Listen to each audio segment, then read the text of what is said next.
Bonsoir amis de l'horreur et bienvenue dans Cinéma Interdit, votre émission qui s'attarde sur les films inconnus chez nous, interdits, bannis ou jamais distribués pour des raisons diverses et variées. Et aujourd'hui, cap sur l'Amérique du Nord, non pas les États-Unis, bien sûr. Nous continuons d'essayer d'éviter les terres de l'oncle Sam, même si, évidemment, il y aurait des milliers de films américains à décortiquer dans cette émission, comme vous vous en doutez. Non, aujourd'hui c'est direction la terre du sirop d'érable, du hockey sur glace et des Word Up Battle.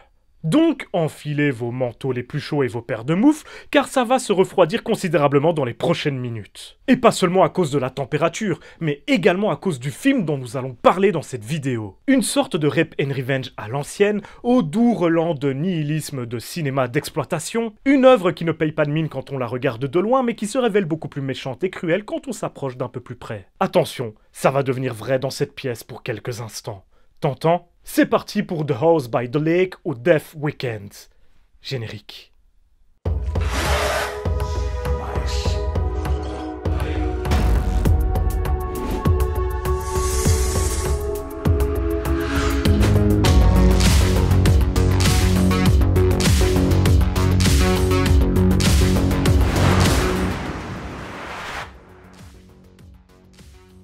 The House by the Lake sort en 1976 et est réalisé par William Fruet, un cinéaste assez sous-considéré et oublié, et pourtant, j'aurais pu choisir plusieurs autres de ses films dans cette vidéo, tant sa filmographie est étonnamment fournie en peloches censurées et méchantes, alors qu'il est surtout connu pour son implication dans des projets télévisés tels que la série Chair de poule, la série Vendredi 13 ou encore Poltergeist, les aventuriers du surnaturel.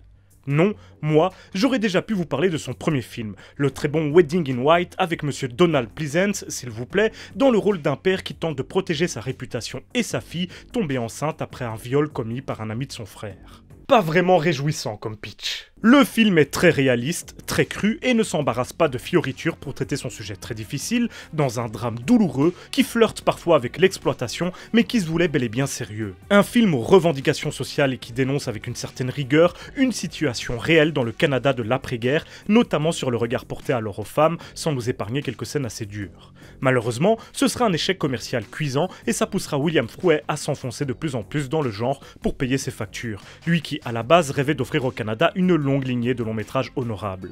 J'aurais également pu vous parler de Macabre Party, sorti en 1986, et vrai film d'horreur cette fois, qui nous raconte comment un bizutage universitaire devient le cadre d'une attaque de démons assoiffés de sang et qui s'est horriblement fait charcuter par la censure à cause de sa violence graphique. Ou alors j'aurais pu m'attarder sur Search and Destroy, film qu'on pourrait qualifier de Vietnam Exploitation, dans lequel d'anciens vétérans se font assassiner un par un 10 ans après la fin de la célèbre guerre. En fait, rien qu'avec ces trois films, on peut tirer quelques conclusions sur le cinéma de William Fruet. Il aime utiliser le cinéma pour parler de sujets sérieux, pour dénoncer, critiquer, délivrer un regard sur le monde et sur la société. Dans Wedding in White, vous l'aurez compris, on parle de la femme, du regard qu'on lui porte, avec cette histoire de jeune fille insultée et humiliée, sous-considérée, parce qu'elle a un enfant en dehors du mariage. Alors qu'elle est victime d'un crime à la base, on le rappelle, hein.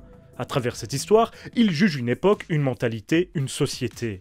Dans Search and Destroy, même si le film est moins bien fait, on y parle du Vietnam, et comme souvent, à travers la critique de cette guerre, ce sont les États-Unis qui sont passés au peigne fin.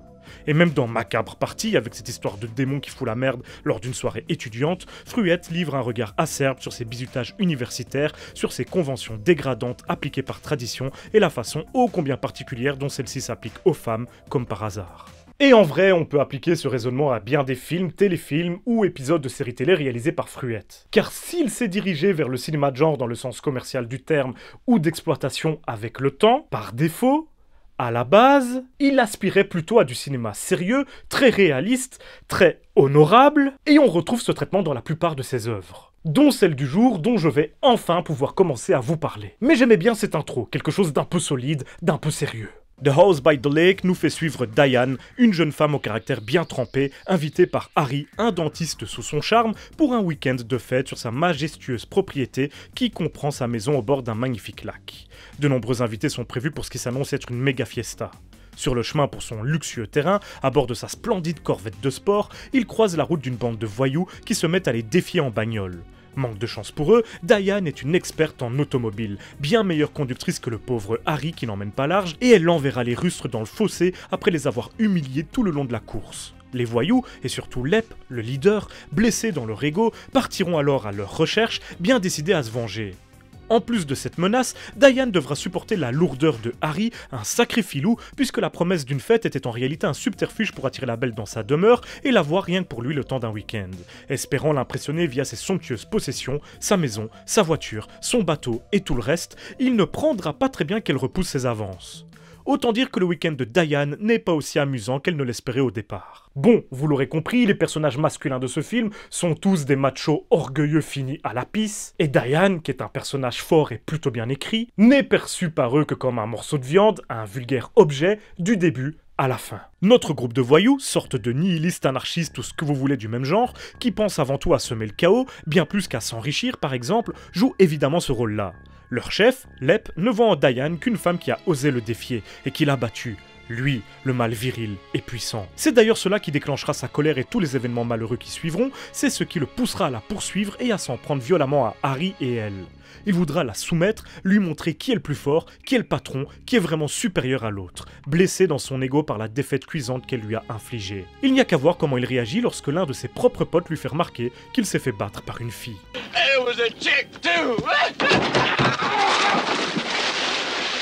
Par la suite, il la verra également comme une possession de Harry, vu qu'elle est une femme qui l'accompagne, qu'ils sont chez lui, et l'utilisera pour prendre le dessus sur le dentiste également, la violentera devant lui pour l'humilier lui montrer qu'il ne peut rien contre lui, que c'est lui le mâle alpha qui vient le rabaisser sur son propre territoire. Et si j'ai autant de fois dit lui, ce n'est pas anodin. Un comportement assez animal et primaire, finalement. Puis, bien sûr, d'une certaine manière, The House by the Lake est un rape and revenge, ce qui implique qu'il y ait viol. Notre leader des voyous sera le premier à s'en prendre sexuellement à Diane, excité par la façon de lui tenir tête de la jeune femme et donc par son envie de la remettre en place, de se l'approprier par la violence, ce à quoi servira l'agression. D'ailleurs, dès qu'elle arrêtera de se débattre, cela coupera toute envie à Lep pour qu'il le viole et juste un moyen de faire ployer sa victime, de se positionner en maître face à elle, et celui-ci perd donc tout intérêt quand Diane se soumet d'elle-même et accepte sa supériorité.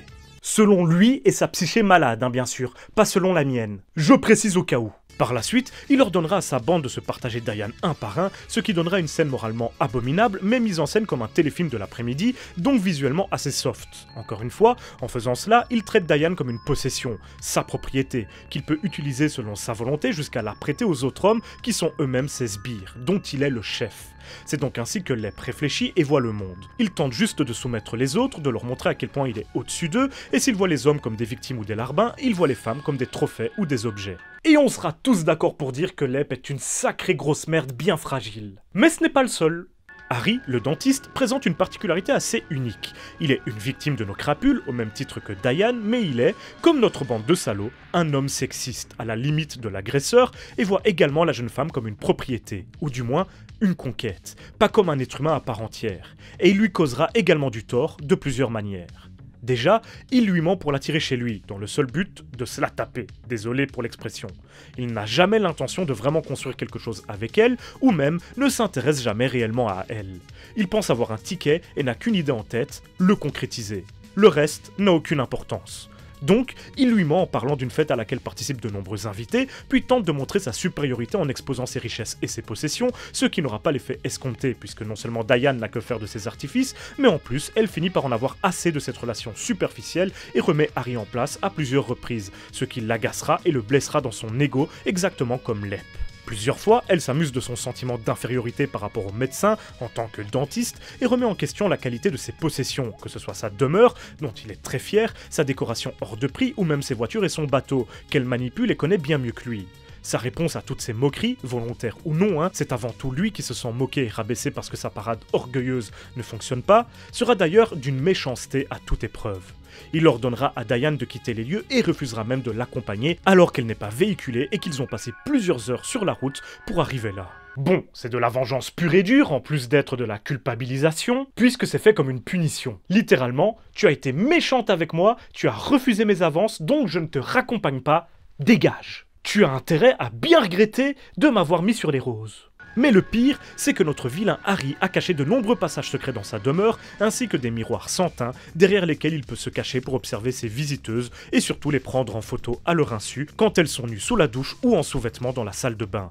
En agissant ainsi, William Fruet nous montre bien que Harry est autant un salopard que Lep et qu'il considère également les femmes, et ici Diane, mais le film démontre bien que c'est habituel chez lui, comme un trophée, un bel objet qu'il veut posséder, qu'il convoite, seuls diffèrent les méthodes employées par les deux hommes. Enfin, lorsque Diane sera malmenée et menacée par les voyous, il ne lèvera pas le petit doigt, uniquement désireux de sauver au maximum ses possessions, ses objets, puisque ce sont eux qui lui donnent, selon lui, sa valeur. Diane, qui ne lui appartient pas puisqu'elle a refusé ses avances, passe alors au second plan et son sort lui importe peu. En cela, The House by the Lake est un rape and revenge très particulier. Les agresseurs sont multiples et pas forcément ceux que l'on pense. Mais surtout, les agressions aussi sont multiples et peuvent arborer de très nombreux visages. L'idée de William Fruet est ici avant tout d'utiliser la façon dont les femmes peuvent être perçues comme des objets à collectionner, des conquêtes à soumettre ou tout simplement comme inférieures par les hommes et d'en faire un survival. Un film de genre froid et cruel plutôt que de vraiment proposer un rape and revenge comme pouvait l'être par exemple The Last House on the Left de Wes Craven. D'ailleurs, et certains d'entre vous l'auront peut-être déjà deviné, le véritable titre du film est Death Weekend, mais il est sorti aux États-Unis sous le titre de The House by the Lake, pour surfer sur le succès du film de Wes Craven, et donc amener du public en salle. Et oui, c'est ça le cinéma d'exploitation. Pourtant, Fruet se défend de s'être inspiré du film de Craven ou de tout autre rape and revenge. Il explique d'ailleurs qu'il venait juste de finir d'écrire le film quand Chien de paille de Peckinpah est sorti, et qu'il a donc volontairement attendu avant de tourner Death Weekend parce qu'il ne voulait pas être accusé de plagiat, ou d'inspiration un petit peu trop appuyée. Mais bon, ce sont ses mots à lui. Contrairement à l'extrême majorité des rape and revenge, The House by the Lake n'appuie pas sur les scènes de viol pour choquer ou rameuter le spectateur, mais appuie plutôt sur des dangers plus insidieux, mais tout aussi réels, voire même beaucoup plus fréquents ou routiniers pour un grand nombre de fans, et utilise ces points hyper réalistes pour provoquer du malaise ou de la peur chez son spectateur. Plus de la moitié du film nous raconte comment une situation arrive hors de contrôle parce que des hommes sont blessés dans leur ego et tentent de s'approprier une femme qui n'a rien fait d'autre du début à la fin du film que de se défendre contre ces hommes et leurs provocations continuelles. Pourtant, le film et son réalisateur ne prétendent pas être particulièrement féministes. L'idée est tout de même avant tout de provoquer de la tension, du suspense et un certain malaise. Mais la situation choisie comme point de départ du film est tellement banale, tellement quotidienne pour la gente féminine que ça rend justement tout encore plus horrible tout en étant désespérément ordinaire. C'est en cela que le cinéma de Fruet est très particulier. Il se fait critique, mais en même temps arrive à proposer du vrai cinéma de genre, sans pour autant transformer son sujet de départ en farce grotesque ou en spectacle obscène et choquant. On est à mi-chemin entre du cinéma vérité ou dramatique et du cinéma d'exploitation. Je trouve ça assez génial. Et encore une fois, ce mélange d'ingrédients un petit peu contre-intuitifs rend le film encore plus impactant et angoissant, beaucoup plus que des œuvres comme I Spit on Your Grave, qui, justement, en rendant son sujet presque fun et en se concentrant sur la violence sexuelle et visuelle, lui fait perdre en impact et le change, comme dit juste avant, en show obscène et voyeur. Ce n'est pas du tout le cas ici. D'ailleurs, il est incontestable que Death Weekend a eu un fort impact sur le rape and revenge à sa sortie, notamment en influençant grandement Meyer Archie pour son I Spit on Your Grave, œuvre majeure, voire même pierre angulaire, de ce qui deviendra donc le rape and revenge. Les deux films sont très proches visuellement parlant, que ce soit à travers leur photographie ou leur mise en scène, et même au niveau du décor choisi, avec cette demeure isolée et ce grand lac. Nous avons même des scènes de bateaux pilotés par les agresseurs extrêmement similaires dans les deux films, ainsi que deux héroïnes au caractère relativement proche. Comme Diane, Jennifer Hills dans I Spit on Your Grave blesse ses agresseurs dans son orgueil car ils savent pertinemment qu'ils ne pourront jamais la conquérir, elle, la belle citadine éduquée et propre sur elle, quand eux sont des bouseux grossiers et vulgaires. Encore une fois, ça n'est pas mon discours, c'est évidemment caricatural et c'est moins bien fait dans I Spit on Your Grave que dans The House by the Lake. Mais l'idée de base est la même. Nous avons des hommes qui veulent s'approprier une femme qui leur est hors d'accès et qui les blessent involontairement dans leur virilité. Quoi qu'il en soit, The House by the Lake arrive très fort en termes de montée de la tension. À partir du moment où nos criminels entrent dans la maison, le malaise commence et ne cessera de s'amplifier jusqu'à la fin du film. Le spectateur comprend très rapidement que ses antagonistes ne cherchent rien de précis et que donc la situation ne peut être résolue, peu importe l'argent que Harry leur proposera ou les excuses que Diane et lui leur présenteront. Leur soif de violence ne peut être calmée. Ainsi, leurs actes et leur malveillance iront crescendo et l'issue macabre qui semble être inévitable pour le public se rapproche peu à peu, sans pour autant être annoncé narrativement parlant.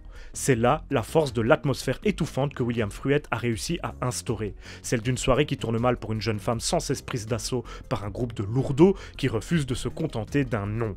La peur qui gagne le spectateur, c'est celle d'une fille qui rentre chez elle toute seule et qui se retrouve suivie dans la rue en pleine nuit.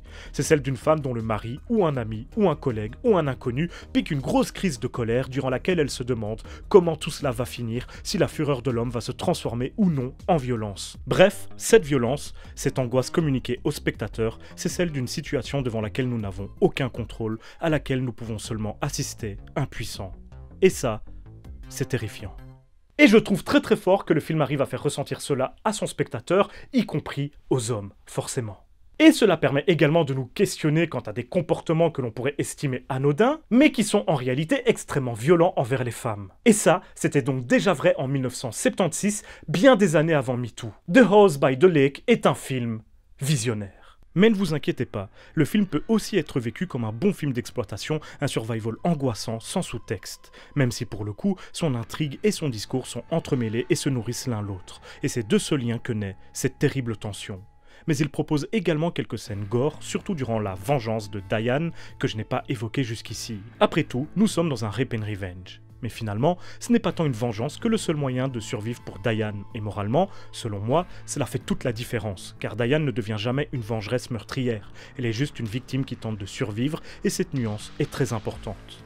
Nous aurons donc droit à 2-3 morts sympas pour venir étancher notre soif de cruauté visuelle, je vous rassure. Mais ne nous leurrons pas, si le film a été classé X ou même banni dans plusieurs pays à sa sortie, dont l'Argentine, la Finlande, la Nouvelle-Zélande, l'Angleterre ou encore l'Allemagne, c'est moins pour ses scènes gore que pour sa violence morale, ce qui en dit long sur la froideur et le ton hyper réaliste du film, je le répète. Pour une fois, un film de cinéma interdit et choquant de par son regard glacial sur le monde et sa façon réaliste de mettre cette vision en scène. Et j'espère que ces quelques mots vous donneront envie de découvrir une œuvre différente et juste magistrale dans sa façon de provoquer de l'attention. Car c'est déjà la fin de ce petit épisode de cinéma interdit. J'espère qu'il vous aura plu. Dans tous les cas, on se retrouve très bientôt pour une prochaine vidéo, et d'ici là, surtout n'oubliez pas, si vous avez peur, c'est que vous êtes toujours en vie.